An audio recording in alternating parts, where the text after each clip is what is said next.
গ্রামীণ হাট বাজার আজকে আমরা চলে এসেছি সেই ফুল দিয়ে ঐতিহ্যবাহী গ্রামীণ হাট বাজার, যেটি আজ থেকে প্রায় 50 বছর ধরে চলছে।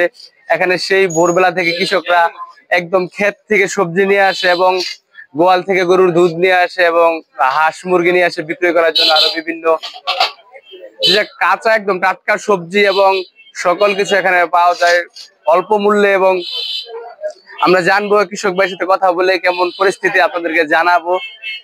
আসসালামু আলাইকুম। আসসালামু রাহমাতুল্লাহ। কেমন আছেন? ইনশাআল্লাহ ভালো আছি। আপনার নাম কি? নজরুল ইসলাম। আপনি কি নিয়ে আসছেন বিক্রি করার জন্য আজকে? আমি ভেন্ডি আনছি। আর কি কি আনছেন? না আজকে আর কিছু আনছি না, ভেন্ডি আনছি। কত বিঘা জমি চাষ করেছেন বাড়িতে? না অল্প কিছু খাওয়ার জন্য করছি আর কি। এখানে কি পরাই হাট বাজারে আসা হয় সবজি নিয়ে?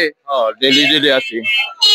আজকে কিরকম দাম পাচ্ছেন? কিরকম করছে? দাম বেশি না, দাম 20 টাকা করে মূল্য আর কি।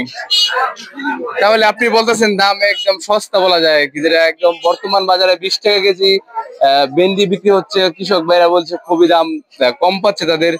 তাহলে কি পোষাচ্ছে না ভেন্ডি করে আপনারা বলছেন? ভেন্ডি না অনেক করলে পোষায়, কিন্তু অনেক তো কম করছি তো পোষায় একটু কম, 20 টাকা করে।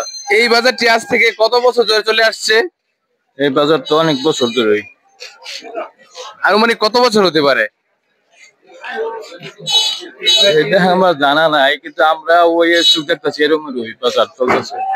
কৃষক ভাইরা বলছে আসলে আনুমানিক জানা নাই তো 40 থেকে 50 বছর ধরে এই বাজারে চলেছে। সেটি কি ঐতিহ্যবাহী ফুল দি বাজার, যেখানে সবজি, হাঁস মুরগি, ডিম, দুধ সকল কিছু বিক্রি করা হয়। এখান থেকে সকালে পাইকার এসে ঢাকা নিয়ে যায় সকল সবজি সকল